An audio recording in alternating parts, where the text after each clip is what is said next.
Resort and Spa Patong invites you to experience the Sea Breeze Cafe. Kids eat for free and prices start at just 599 baht plus per adult from 6:30 until 10 p.m. at the Holiday Inn Patong.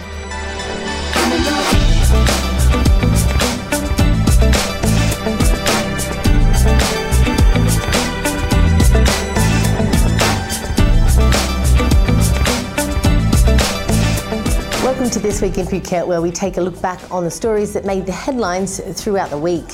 Vehicles running into buildings. It does happen, but probably a little too much around the island last week.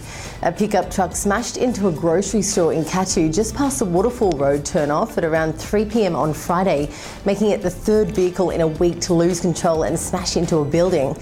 Police and rescue workers had to use the jaws of life to extract the driver from the truck. He had a leg injury along with cuts from the car's window glass. A customer inside the store was also injured.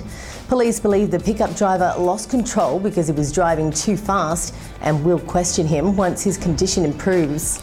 That came after an expat from Denmark the day earlier crashed his car into the Talang Cooler refrigerator shop on Tepkasetri Road, killing a dog and injuring himself. And on Wednesday, occupants of a house and grocery store near Saracen Bridge were lucky to escape in time as an 18-wheel truck and trailer came crashing through the doors. Thanks to a Kapop Tongtap for the footage. In other news, a man was discovered floating in waters off Phuket's Yanui beach last Tuesday. Police believe it had been in the water for longer than 7 days. Due to the length of time the body had been in the water, it's been hard to identify. Police say the victim is male and has a dragon tattooed on his back. Anyone with information is being urged to contact police. A 49-year-old Australian died last week after crashing his motorbike on Kamala's main street. Police say Wayne Stone had been at the Aussie pub in Kamala before crashing his bike into the median barrier outside Ulala restaurant at around 1:30 in the morning and died on his way to Patong Hospital. Wayne was originally from Melbourne and had lived in Kamala for around 7 years. Good news for drivers. Relief to Phuket's traffic woes is coming with the final stretch of the Chao Far West Katu shortcut already unofficially open, while the north-south lanes of the Central Underpass are aimed to be ready to use as soon as next month. Speaking to the Phuket News, Governor Maitri says he's optimistic about Phuket's short and long-term infrastructure prospects. Tourists using their passports as a guarantee for vehicle hire on the island will hopefully soon be a thing of the past. Police have met with more than 30 motorbike rental shop owners to try and work out an alternative arrangement to rent a car or bike. This comes after Italian Luigi Meraldi's passport, which was used to board missing Malaysian flight MH370, was given back to the wrong person during a mishap last year. Authorities now want to change the system and are asking renters not to keep passports of foreigners. From now on, all renters in the Katu area are encouraged to use the Line cell phone application to transfer details of foreigners to the police directly. It's emerged that nearly 400 passports were reported lost or missing in Phuket last year. Meanwhile, in related news, Thai authorities have called off their search for the missing Malaysia Airlines plane. Flight 370 disappeared on March 8th on the way to Beijing from Kuala Lumpur.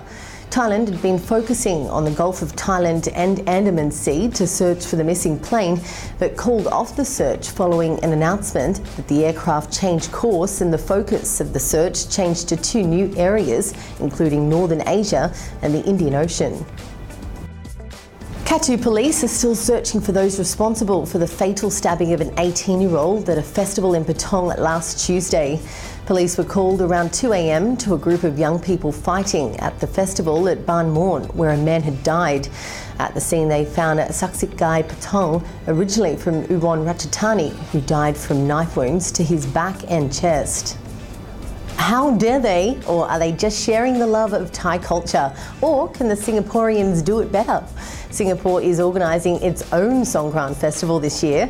An executive of the Tourism Authority of Thailand says it still won't match the one here in Thailand. It will hold its Celebrate Songkran 2014 festival on the 12th and 13th of April, which coincides with the Thai New Year celebrations. Singapore's event is described as the largest water festival celebration party outside of Thailand, including music performances, a Thai boxing exhibition tournament, a Thai night market, a carnival and all things Thai. Just add water. Now a look at one of the most bizarre stories of the week, and people are still scratching their heads. Was it a kidnap or just a big hoax? A Russian couple were reported missing on March 13th after making a series of phone calls to friends and relatives in Russia, claiming they were in trouble in Phuket and urgently needed $100,000. Fears that 39-year-old Alexei Slavinsky and his 23-year-old girlfriend, Yana Streishaus, had been kidnapped took a turn when Yana was discovered injured but alive in a hotel room on the island. They were both studying Thai at a language school, and on Wednesday, arrest warrants were issued for 3 men believed to be involved, and police are treating the case as a serious kidnapping. That's how we saw the news this week in Phuket. To keep up to date with what's happening around the island, you can listen to Live 89.5, buy a copy of the Phuket News, or head to thephuket.news.com. Thanks for watching.